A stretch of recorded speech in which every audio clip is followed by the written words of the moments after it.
کسی نے ریاست مخالفت نعرے نہیں لگائے. اور یہ پہلا واقعہ نہیں، کئی ایسے واقعات ہو چکے ہیں. یہ معلوم نہیں بلکہ یہ ایک حقیقت ہے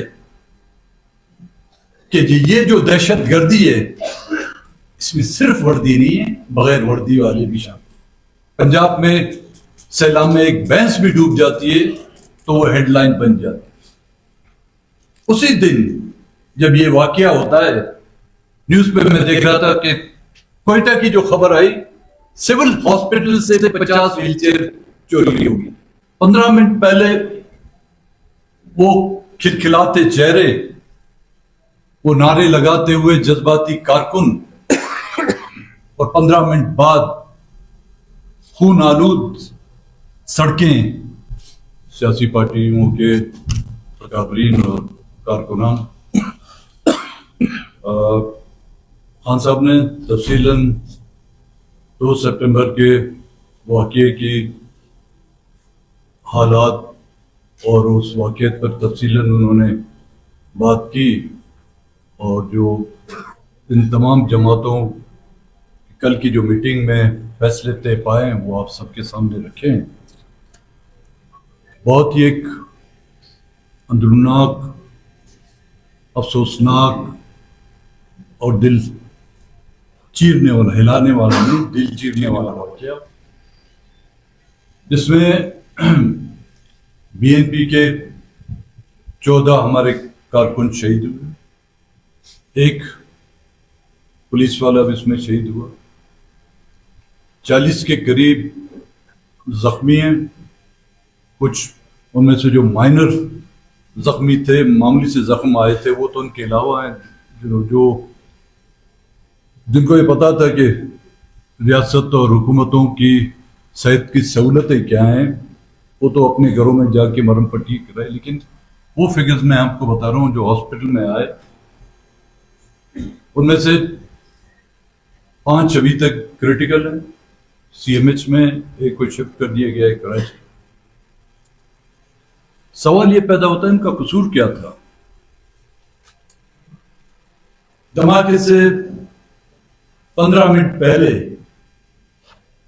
وہی سیاسی کارکن بلوچستان زندہ باد کے نعرے لگا رہے تھے، وہی کارکن مختلف سیاسی پارٹیاں جو اس جلسے میں تعزیتی ریفرنس میں شامل تھی ان کے جھنڈے لے رہے تھے.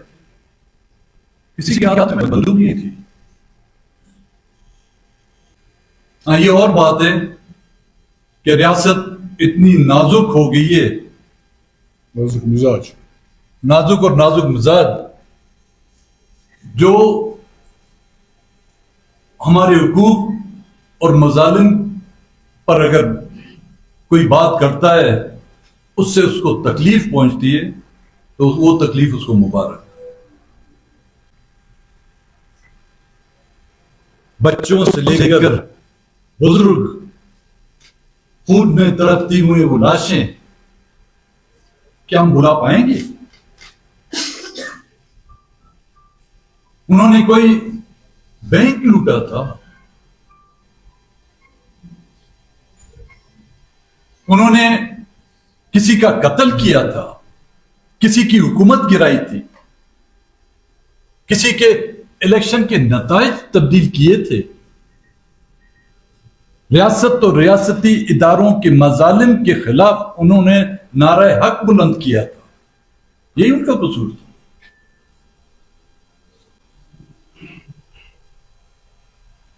انتیس مارچ کو لکپاس کے مقام پر ایسا ہی ایک اٹیمپٹ کیا گیا تھا، جو ماں بہنوں کی دعاؤں،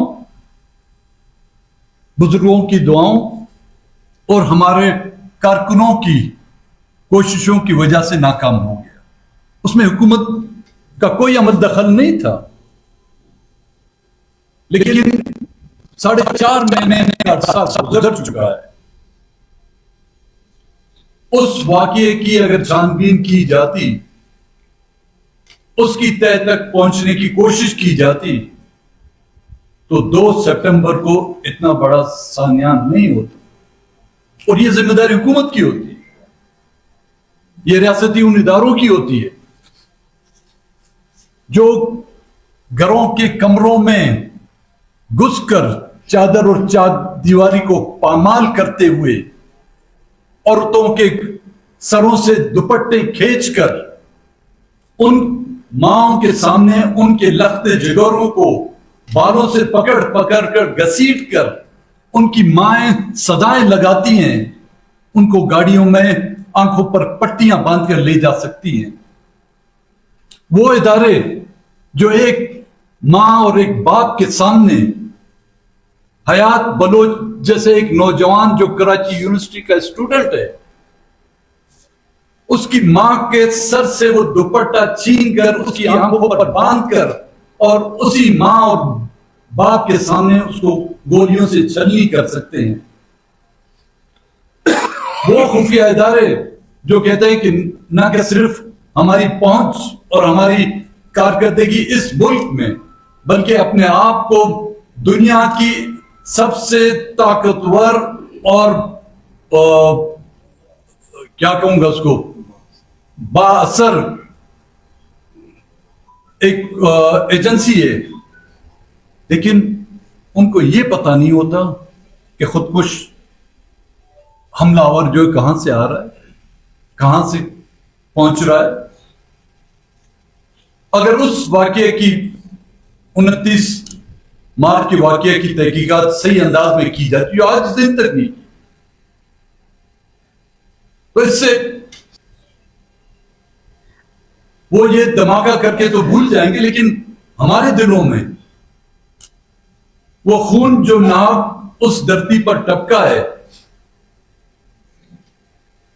وہ صدیوں نہیں ہزاروں سالوں تک اہل بلوچستان کو یاد رہے گا۔ انہیں ٹارگٹ خان صاحب بھی ہو سکتے تھے، کبیر جان بھی ہو سکتے تھے، ہمارے پی ٹی آئی کے دوست ہیں، ہمارے ایم پی کے دوست ہیں، یا باقی ہم بھی ہو سکتے تھے۔ نواب بگٹی کے 2006 میں اس کے قتل پہ آپ لوگوں نے سبق نہیں سیکھا۔ آج بلوچستان جو ایک آتش فشاں بنا بیٹھا ہے، اس میں کوئی محفوظ نہیں، نہ آپ کی سڑکیں محفوظ، نہ آپ کے دفاتر محفوظ، نہ آپ کے گھر محفوظ، نہ کوئی پولیٹیکل ایکٹیوسٹ محفوظ۔ اس کے ازالے کرنے کے بجائے آپ ایک ایسے اقدام کی طرف جا رہے ہیں، وہ کہتے ہیں ہم تو ڈوبے ہیں نا، ہم تو ڈوب جاتے، لیکن تم لوگوں کا جو ہے نام و نشان تک مٹ جاتا، اس دنیا کے نقشے سے آپ لوگوں کا نام و نشان مٹ جاتا جو اس حرکت کے پیچھے۔ اور اس کے پیچھے ہم یہ سمجھتے ہیں، میں جانتا ہوں کہ یہ جو نقصان ہوا ہے یہ صرف بلوچستان نیشنل پارٹی کا نقصان نہیں، یہ کارکن صرف بلوچستان نیشنل پارٹی کے کارکن نہیں تھے، یہ شہداء بلوچستان نیشنل پارٹی کے نہیں، یہ بلوچستان کے شہداء ہیں، اور ان کا خون نائک انشاءاللہ تعالی رائے گا نہیں جائے گا۔ کیا وہ وجوہات ہیں